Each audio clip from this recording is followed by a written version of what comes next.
if you Google best gaming distros, you're probably going to get like a lot of, suggestions.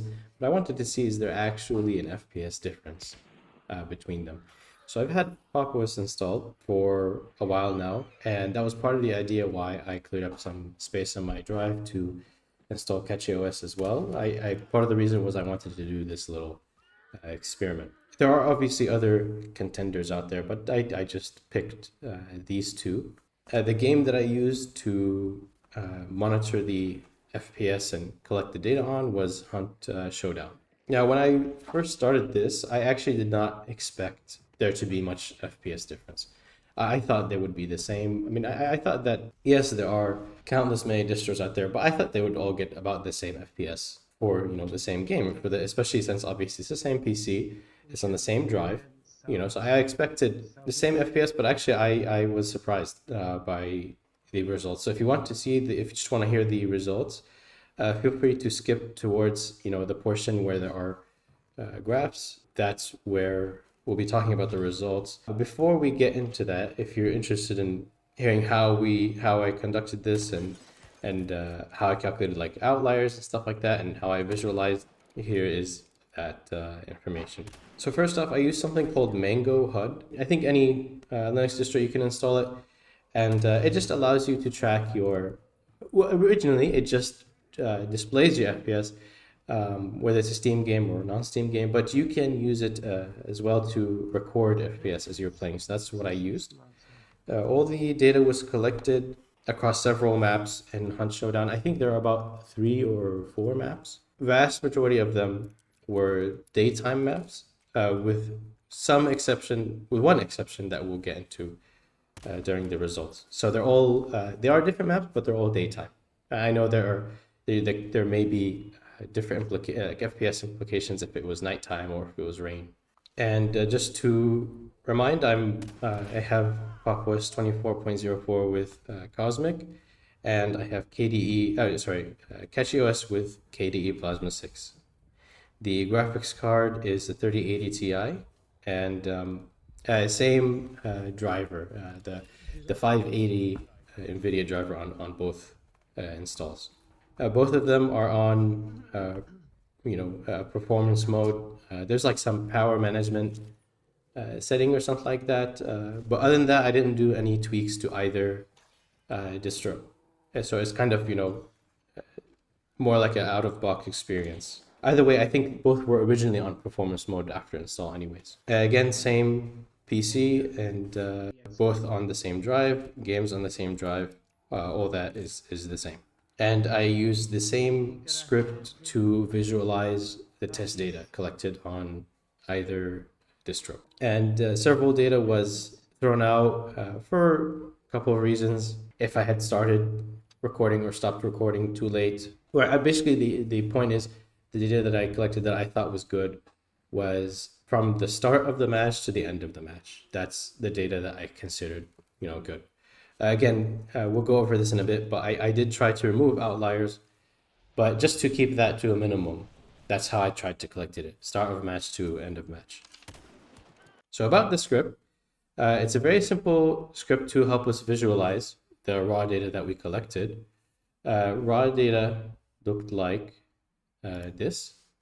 So you can see FPS here and CPU load. That's the two of the main things I wanted to look at. There are other information, but I not really interested much in them. And time elapsed. I believe this is in milliseconds.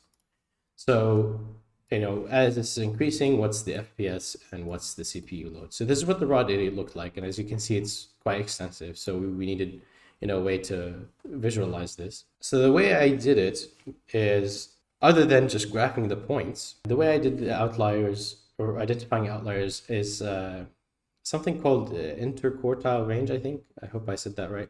We identify essentially Q1 and Q3. Now I'm not counting exactly, I'm just eyeballing it based off the position after we've sorted the data. So this data, let's say these are FPS values. They're sorted from least to greatest. Let's say this is Q1. Normally you would actually count and find out what indeed is Q1 and Q3. Q3 is, so I said this is, so let's say it's 78. Okay, so we subtract those two and we get 78, 61. Uh-oh, math. 19? Is that right? 61. No. Sorry, 17. Yes. All right, sorry about that. Yes, 17. And then I believe we multiply that by 1.5. So what we do with this is we subtract, so it's like this, Q1 minus 1 point, let's do it in parentheses, 1.5 times the IQR. This is the IQR.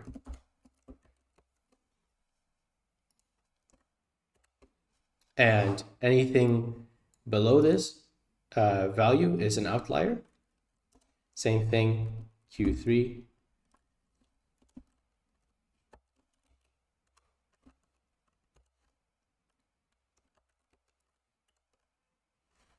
Anything above this is an outlier.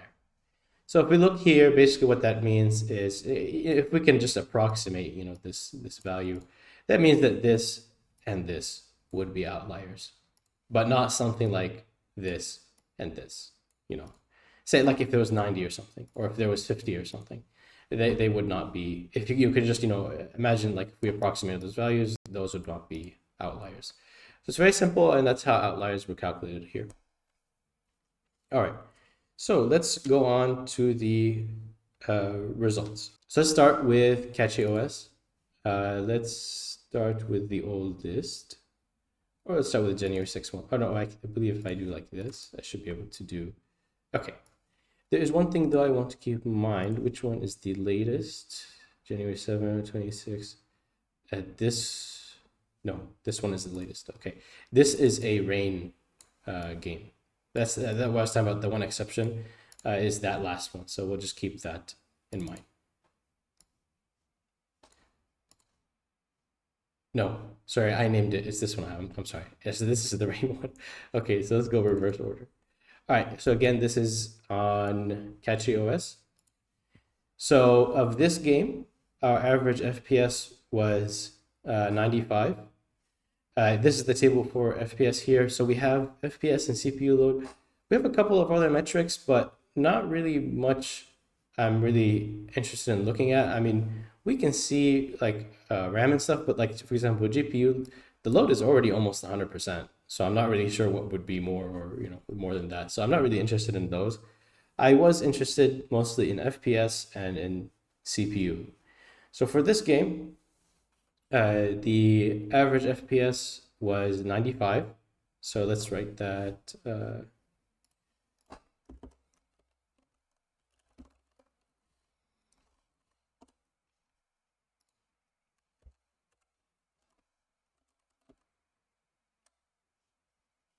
Okay, so that was this. Let's go to the previous. Yes. Average FPS here was 97. Oh, I forgot the CPU. 52.4%. 52.4. Okay, we'll go back to that one. Average again 97 and 50.8. 97, 50.8. Okay, previous game. 93 and 54.8.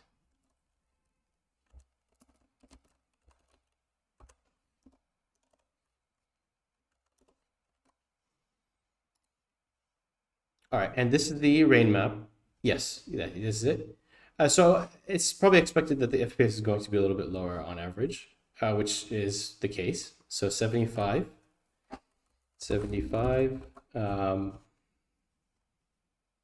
48. Now, if I were to accurately test this, I would play more rain maps, but I mean, keep in mind, this is, I don't know how many games in, and throwing out data and stuff, I got tired of it. So that's enough data for now. So that's Catchy OS. Let's take a look at Pop OS. This is the rain map, so let's look here. Okay, let's go back.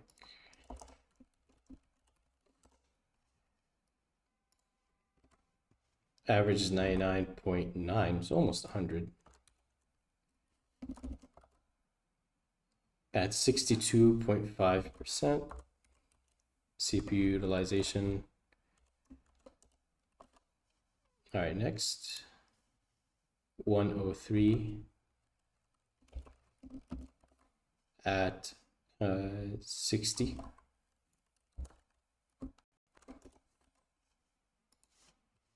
Yes, 98 at 63. 8.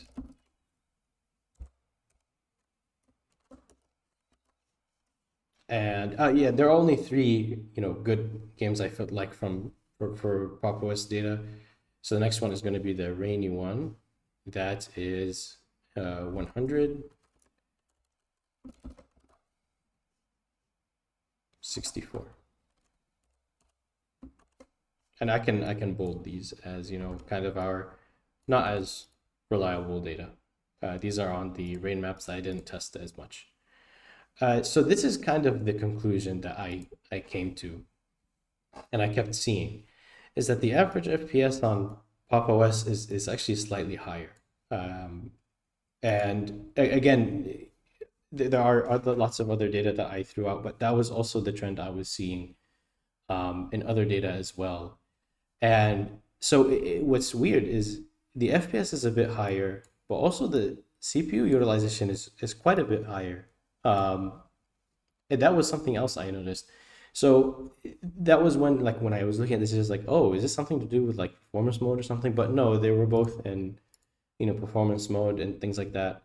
Um, so those are the two things I noticed, is that FPS is indeed slightly higher, and so is CPU utilization. I don't know if that plays a part. If since not as much CPU utilization, the frame's a little bit lower. Although I thought that might come from GPU, but I'm not like a super techie person. I just thought to actually test this with in real playthroughs, and this is what I found. Even on the rain map was quite, even more of a difference. But again, that I didn't test that as much. Maybe like in game, if you played Hunt Showdown, there might be a rain map, but like there are segments where it's like raining a lot. So maybe that happened more in this game or something like that. So that was just one game I didn't get to test that as much. So yeah, overall, that was the conclusion. There, surprisingly to me at least, there actually is. It seems like there actually is an FPS difference between distros, and that kind of actually matches what I was seeing online. Uh, I installed Pop! OS a long time ago. I didn't know it was quote unquote good for gaming. But when I was looking it up online, seeing what people were saying, is that yes, there actually is an FPS difference, and Pop! OS actually was one of the better performing ones. Um, Again, when I first started this, I thought no, there wasn't going to be anything significant, and there really isn't something. It's not crazy different. Um, but I think the difference is there. It's not huge, but the average is indeed different, especially when it comes to CPU utilization. So I guess it uses more power, so that's also a drawback, I guess. Um, so those are the results I found. Feel free to try this as well on the OS that you're using. Again, there are lots out there, and there are lots that are good for gaming supposedly. So another contender that I wanted to try instead of Catchy OS was Bazite OS from Fedora. I hope I said that right. Um, but I ended up going with this one. So if you have that, or if you have another one that is supposedly good, installing Mango HUD and setting it up is very easy. So if you want to try it, please share how that went. I'm very eager now. Now that I've seen there is indeed a difference, I'm eager to see what else, what other distros. Is there one that possibly performs better? I mean, if this is you know, a bit of an FPS difference, what if it was like 10, or 20, and that that could be, you know, a huge deal. Uh, so hope you enjoyed watching. Let me know if there are any, you know, data analysts or something in the watching. Let me know if that data collection or that outlier calculation was okay, and let me know what you guys think if you've tried something similar.